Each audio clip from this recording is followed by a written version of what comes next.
देखो तो सही जरा खुद को, क्या बन गए हो, कैसे जी रहे हो। ये तुम नहीं हो सकते। तुम ये इंसान नहीं बनना चाहते थे जो आज तुम हो। तुम तो वो इंसान थे जो अल्लाह की नाफरमानियों से काम पड़ता था, जिसको अल्लाह से गहरी मोहब्बत थी, जिसकी ये ख्वाहिश थी कि वो बड़े होकर अपने अल्लाह के लिए जान देगा, अपने अल्लाह को अपना दोस्त बनाएगा। राह चलते कोई ऐसी चीज तुम्हें नजर आती जिससे लोगों को नुकसान पहुंच सकता था, कोई कांटा, कोई नोकीली चीज, तो तुम उसे अपने हाथों से हटा देते ताकि किसी को तकलीफ न पहुंचे, नुकसान न पहुंचे। तुम तो वो इंसान हो कि जिस पर जब कोई जुल्म होता था तो आसमानों को देखता था।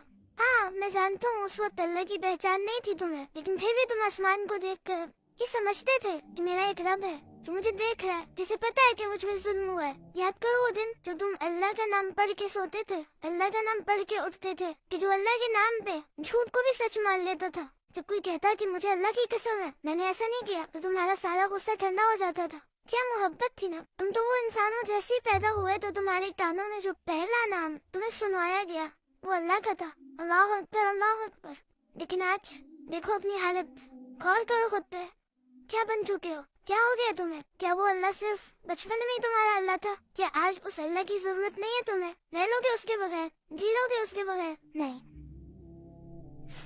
जो आज तुम हो तुम ये नहीं हो सकते। खुद ही सोच लो। हाँ, बचपन में जो इंसान जब किसी रास्ते से गुजरता और उसे कोई ऐसा कांटा या कोई नुकसान देने वाली चीज नजर आती तो वो इस नियत से उठा लेता कि किसी और को नुकसान न पहुंचे। और आज जवानी के आयाम में वही इंसान लोगों को धोखे देकर, लोगों पे जुल्म करके, लोगों से झूठ बोल के, लोगों के दिल तोड़ के, लोगों को जहनी मरीज बना के, लोगों को उलझा के कैसे रह सकता है? वो इंसान ये सब कैसे कर सकता है? वो नौजवान जब इसे समझ नहीं थी बचपन में अल्लाह अकबर की सदाओं पे जो मस्जिद की तरफ भागता था, आज वो जवान होने के बाद, उसकी सोच और समझ बहाल होने के बाद कैसे अपने रब की आवाज पर उसके घर नहीं जा सकता? ये तुम नहीं हो बड़ी। वो इंसान जो कभी ये सोचता था कि झूठ ना बोलो, गाली ना दो, माँ बाप से ऊंची आवाज में बात ना करो, अल्लाह नाराज हो जाएगा, और आज वही इंसान दो बातें बोलने के बाद तीसरी बात में गाली का इस्तेमाल कर रहा है, झूठ से अपनी दुनिया बना रहा है, बेहयाइयों को कर रहा है, अगर कर नहीं रहा तो बेहयाइयों को देख रहा है। दुनिया ऐसे ही करती है, तुम्हारी असलियतों को गायब करती है, तुम्हें खुद से जुदा करती है, तुम्हें तुम्हारे असल रूप से बेगाना करती है।